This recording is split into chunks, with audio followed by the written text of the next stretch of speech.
Well, Bob, thank you so much for sitting down with me today. I'm really excited to dig in to your book, the Go-Giver and the Go-Giver Sell More, and also a little bit about your new book, and to really dig into the story behind these books. And to do that, and I'd like to ask you to introduce yourself a little bit, but I'd love to share a story about why this is kind of a profound moment for me and the influence you've had on me personally and on our organization. And Well, so, I appreciate that, Rich. I was going to say you're one of my new business heroes. I started hearing about you and about the company from so many people, and it's wow, what is going on here? I'm loving this. And then I got to meet you. I think we connected on LinkedIn, but boy, you have just done a terrific job. So thanks for being such a great example for all of us.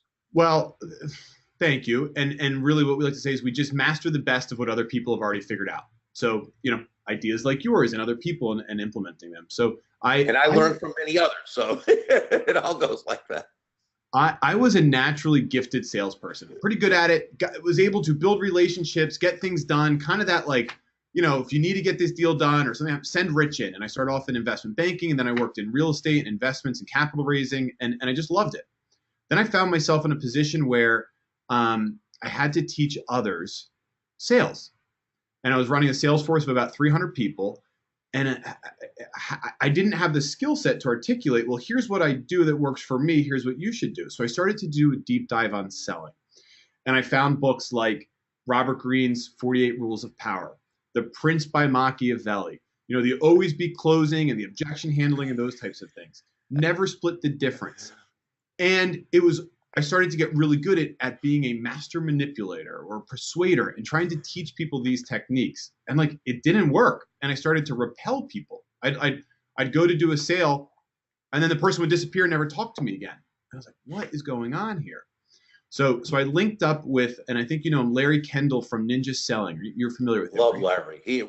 Another one of my heroes. Yeah. And a guy who, when I would do for a while, I was doing a lot of public events, and there'd always be invariably a few people from Ninja who would come up and introduce themselves to me. That's how I started hearing about Larry. And these were always the people who were the top salespeople in the areas.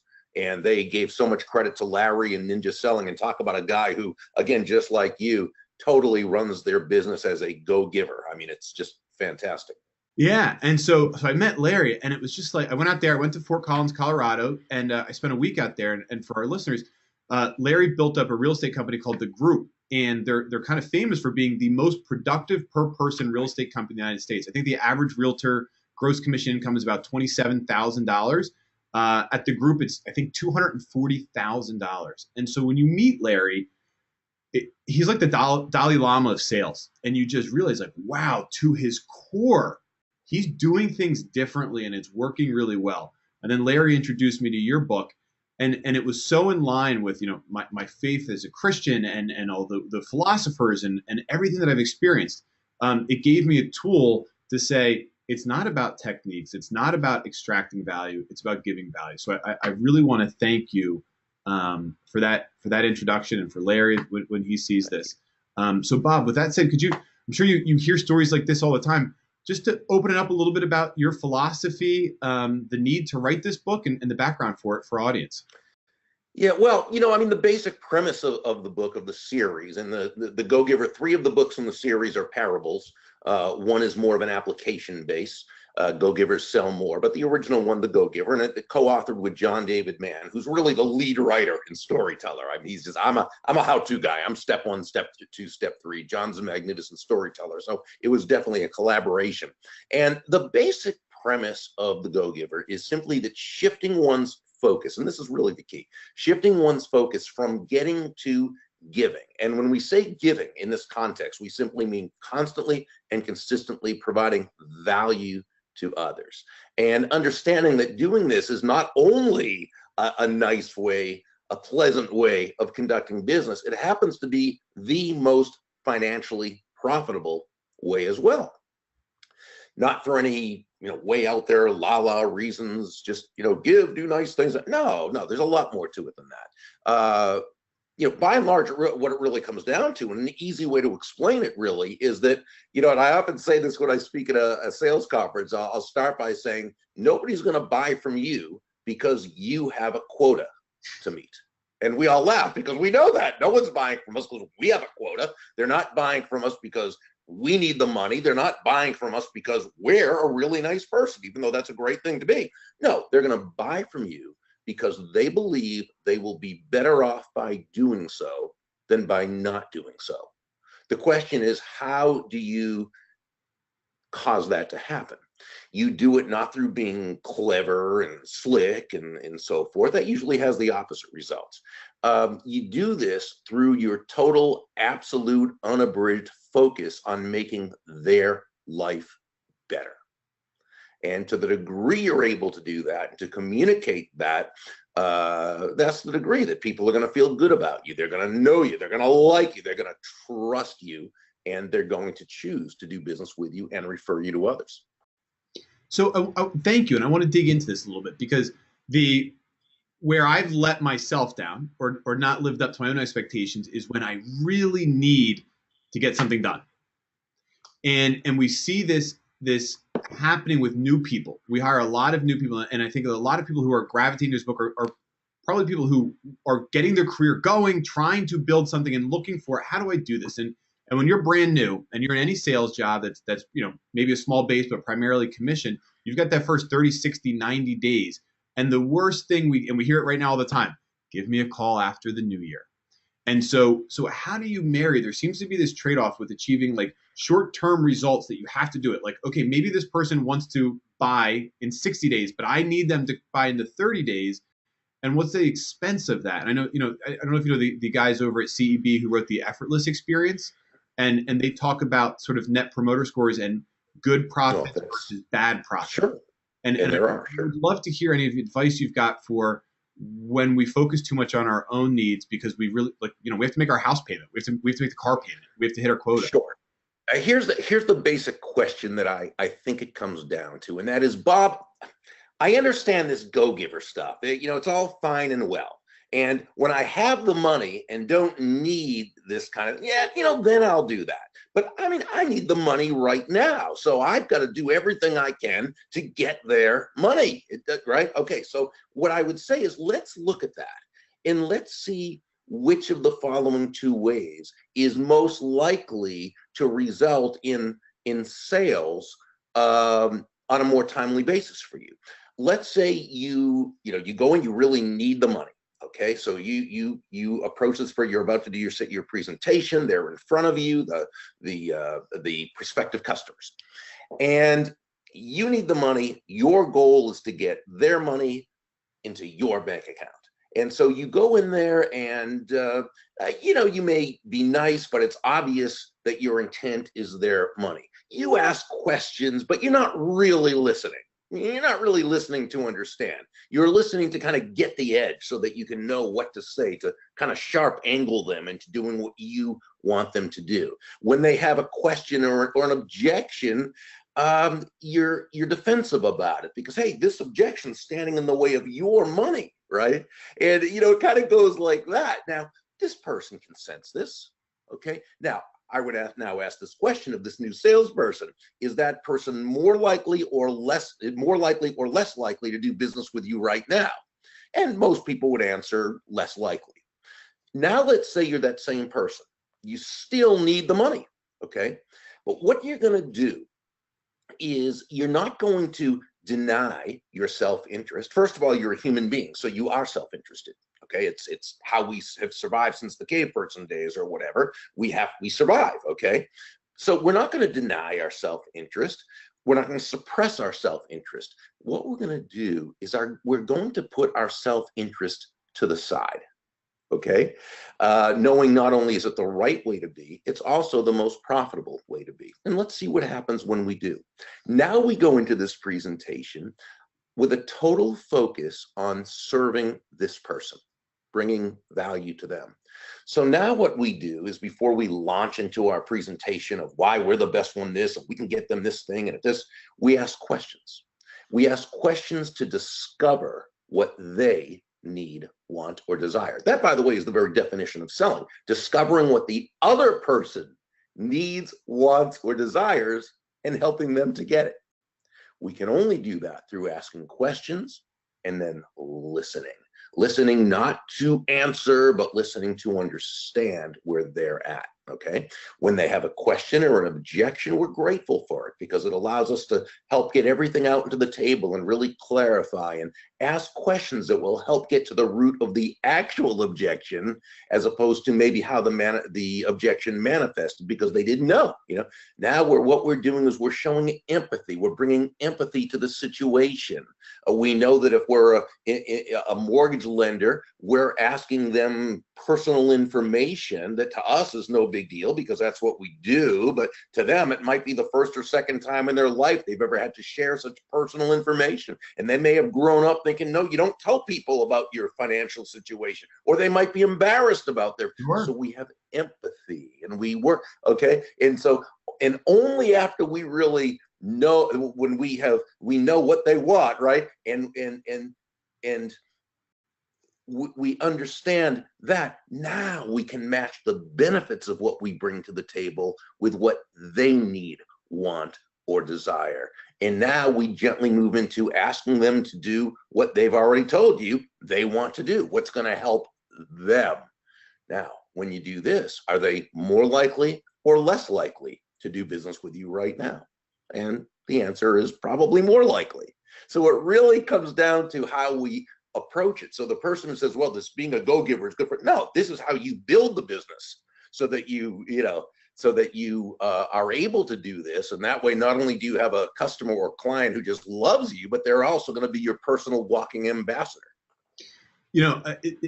Thank you for sharing that. And I'd like to share on that, how we took what you just said and really incorporated it into our corporate strategy. And then I want to talk about the side effect of meeting and dig into that. So the first piece is this. I was sitting in a meeting once, and our head of marketing at the time, we have this culture where we bring problems to the surface, bring them to the surface, bring them to the surface. She goes, one of our big problems is that we have no strategy. And I was like, well, that hurts. So that's probably true. And it was true. We didn't have a strategy. And our strategy was like, let's try to do everything.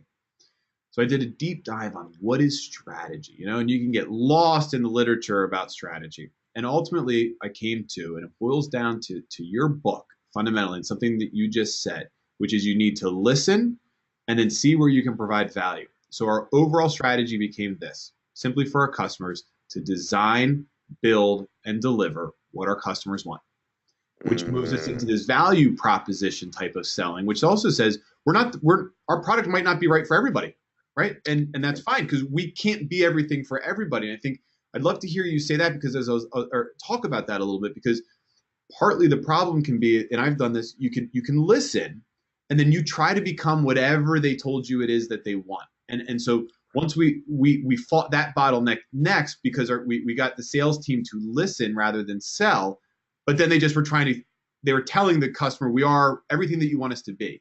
And so what's that next step, and do you see that friction at all there? Right. Well, that's a temptation. It's a human temptation, right? We want to be all things to all people, because obviously when we do that, we can earn additional income. But again, it's understanding that actually is going to hurt your business, not just in the long term, in the short term, because you're never going to be able to do a good job serving someone who you have no right serving because it's not a match.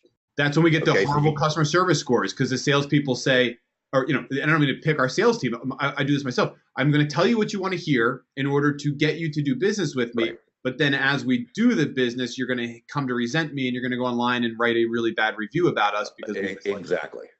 Yeah. So understand that, I would say to advise anyone who's tempted to do that first, of course you're tempted to do that. You're a human being. But second, just realize it's a human thing and it doesn't work out, and that you're much better off for your own business and your reputation to actually not do that. So thank you for sharing that. And so I'd like to ask you a little bit about some of the deeper fundamental truths about what you teach. And so for me, you ever hear of a guy named Viktor Frankl, who wrote Man's Search for Meaning, who's a Holocaust survivor? That was a very meaningful book to me, sure.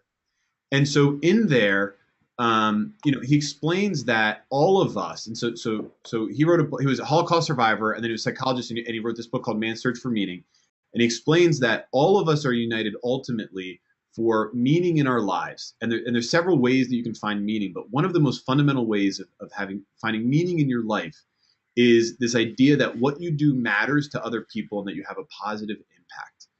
And so I get a little bit frustrated because like I'm a salesperson, but when I look and I watch what's going on online about sales, sales is this me, egocentric. It's like the more that you focus on yourself, the more miserable that you're that ends in the bottle, right?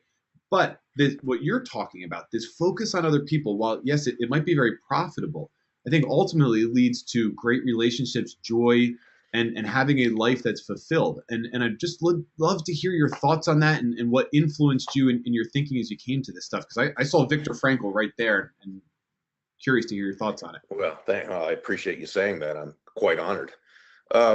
Well, I was very blessed to grow up with parents that really were the embodiment and still are the embodiment of the Go-Giver philosophy, as far as I'm concerned, in which providing value to others was always a very, not just in the business sense, but in all senses. Where did that come was very much. I don't know. I mean, I think that's, I think that's how my mom was raised. With my dad, he had a much tougher upbringing, a wonderful mother, but, a dad who, rest in peace, was not, was kind of, so I think my dad had very much of a gift of being able to relate to others. And, he was kind of more in the public light in his profession. And so I got to see him deal with people all the time. What did you do?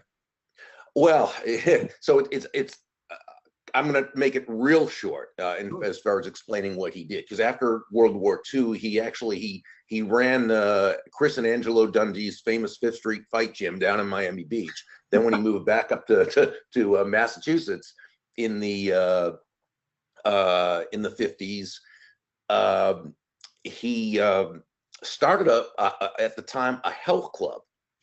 Where what he really did is he started out by teaching self-defense, sports, and worked with a lot of kids. Dads would bring their, back then again, it was more dads brought their sons. That was just how it was back in that day. And dad would, teach boxing and wrestling and karate and sports and so forth. And what he came to realize was that when you could make someone feel confident about themselves physically, you could also help them become much more confident socially and emotionally and so forth. And then it really evolved into the whole family's coming, and it became more psychodynamic as well as just physical. And actually my dad in the early 70s had a Time magazine article written on him about this place called the Academy of Physical and Social Development. And here's a guy who never went to college, wasn't into, as soon as he got out of high school he went into the war and so forth. It was just a different time. And but he had a natural gift with people, and I got to watch him, and I saw how he just took such genuine interest in people. I've never seen a guy whose people skills were better than my dad's. I mean, I'm telling you, it was just and again, it was a gift with him. It's not something he studied, although he was always reading, always very self-educated.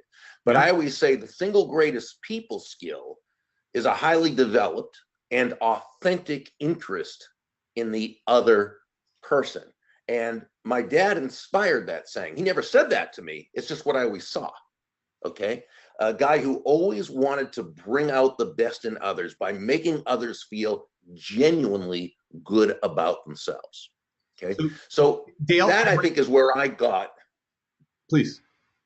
No, go ahead. I was gonna say that got me in real trouble when I found Dale Carnegie. We're familiar with, right? Yeah. Why did it get me in trouble?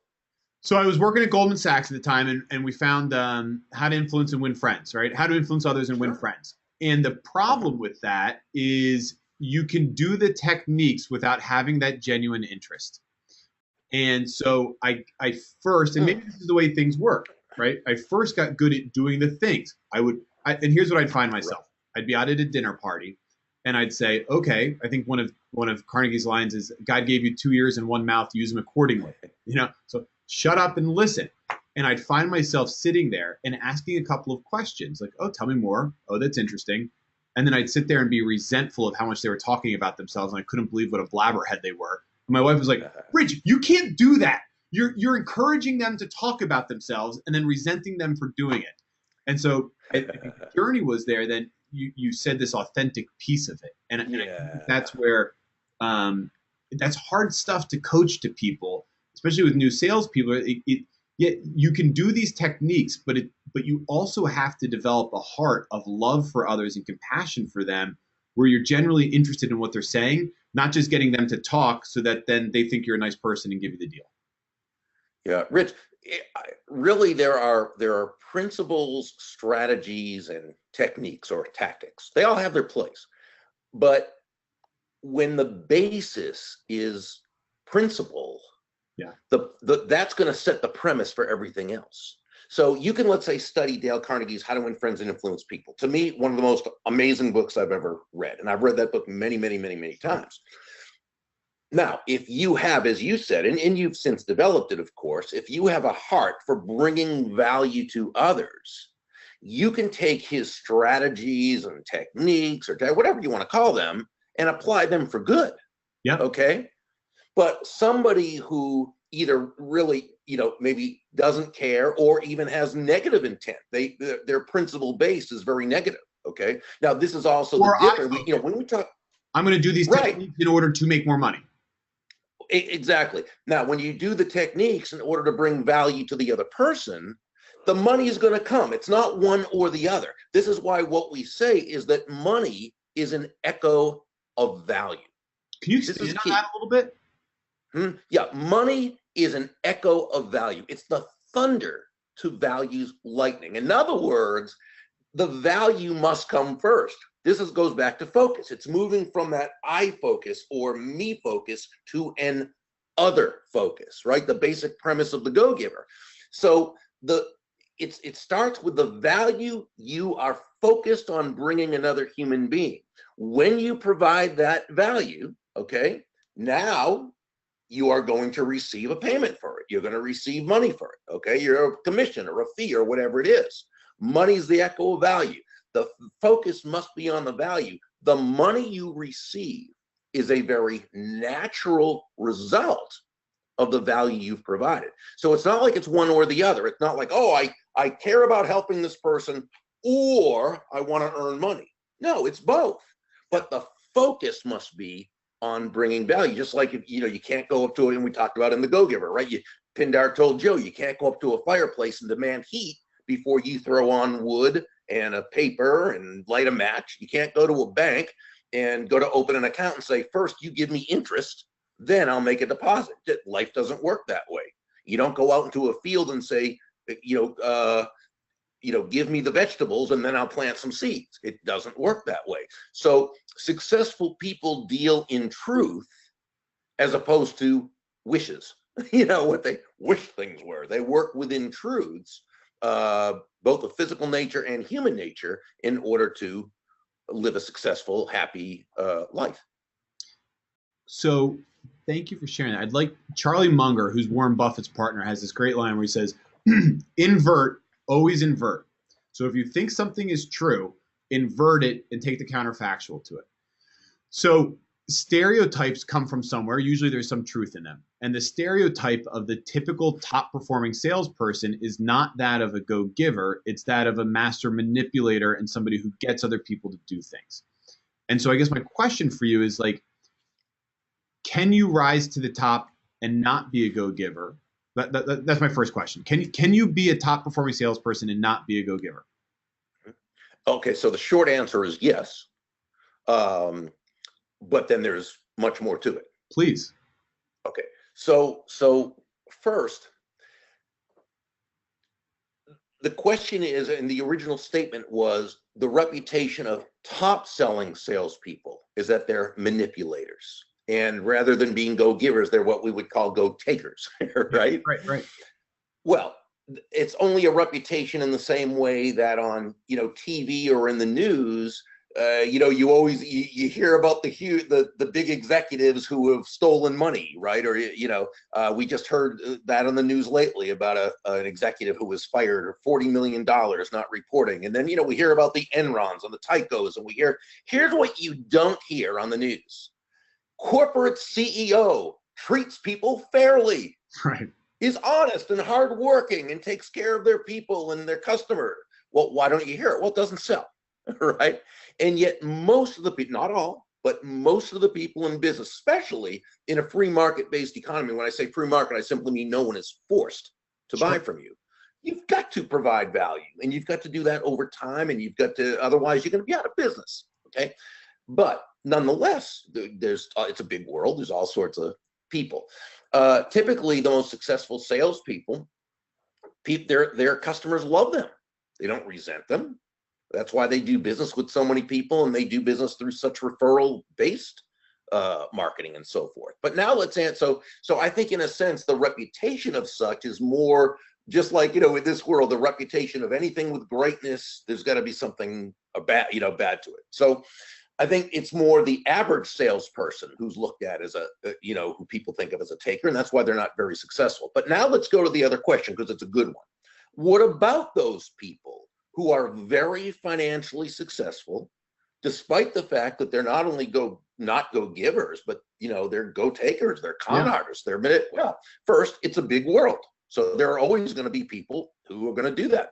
Some people are just so proficient on what Wallace Wattles in his 1915 classic, The Science of Getting Rich, called the competitive plane, where they're able to take an idea and through sheer determination and hard work and numbers, they're able to build a business and become financially successful. Now, for most of those people, it's not sustainable because the work is too hard. It's too hard to do that and keep it up. But for some, Atlas holding the weight of the world on their shoulders. Absolutely. But for some, they will do that, and they'll live their whole life doing that. Now, by and large, their personal relationships are horrible, and they're in every other way. But they are still able to get some financial success that really is, and that does happen.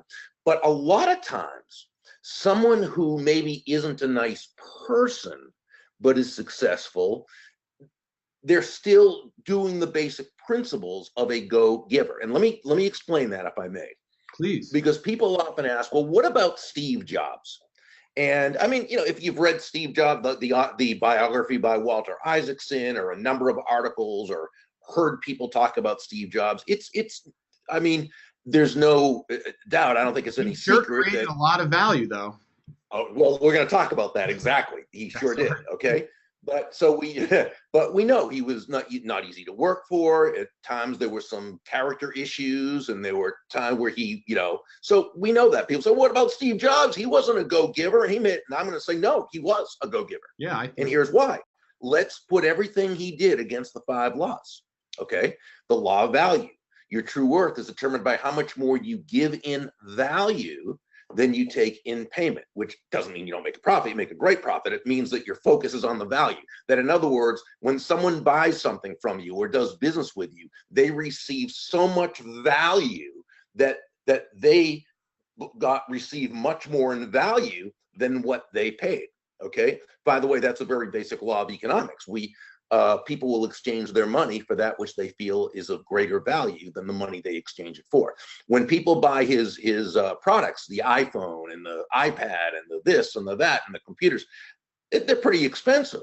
But people buy them because they believe they're receiving more value from these products than what they're paying. So obviously the first law, he's nailed, right?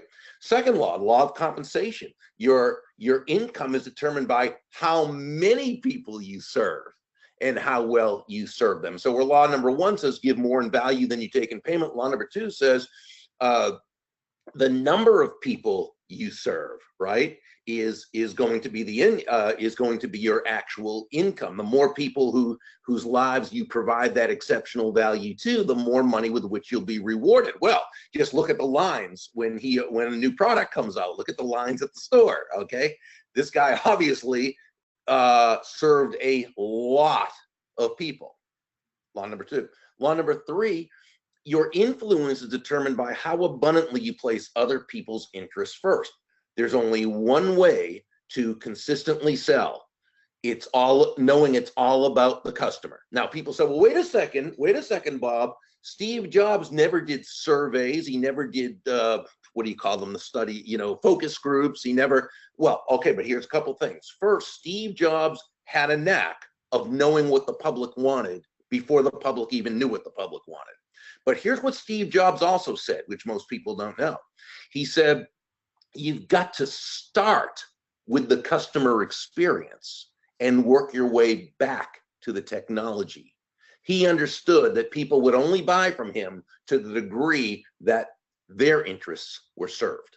Okay, so law 3. Law number 4, the law of authenticity. The most valuable gift you have to offer is yourself. I don't think anyone would doubt that he was authentic in what he was looking to do, and he did it. Law number 5, the law of receptivity. The key to effective giving is to stay open to receiving. Like many entrepreneurs and like many billionaires, actually, he wasn't really focused on money. He allowed himself to receive it, and he certainly did, but his goal was to make a ding in the universe, okay? But he certainly did receive, and he was a multi-billionaire, which he should have been for, as you said, all the value he provided. Now, was he the nicest person in the world? It seems he probably wasn't, but was he a go-giver? As far as I'm concerned, he absolutely did business as a go-giver. Yeah, I love what you shared there, and the 5 laws, I have them plastered in my office, and I'm remembering a quote I saw by Jeff Bezos that it's like there's a lot of different strategies you can have. You can be focused on your competition. You can be focused on your technology. We are just customer obsessed. And I think they make something like 11,000 changes a day to Amazon based on user clicks and feedback and glitches. Mm-hmm. It's just this self-improving machine that just delivers what the user experience for all of us. We'd rather go to Amazon and buy it than go to the store because it's what we want. Right. That's it. It's not more complicated than that, which is also frustratingly simple. Right. Exactly. So as we kind of move forward here, I want to drill down for individual salespeople that I hope would be influenced by this. And so we've started interviewing top performing salespeople, $60 to $100 million producers that are making $500,000 to $1 million a year. And the reason is because I got to know them. I interview so many people. I manage top producing salespeople. They are not like what you would think. And I think what the average salesperson thinks of a top producer is very wrong. And when I meet these top producers, they're calm. They're usually pretty relaxed. They have really healthy personal relationships. And they're just obsessed with giving their customers what they want. They're not focused on themselves. They're not focused on money. They're just like really good people who care about others more than they care about themselves. And that transcends their entire life.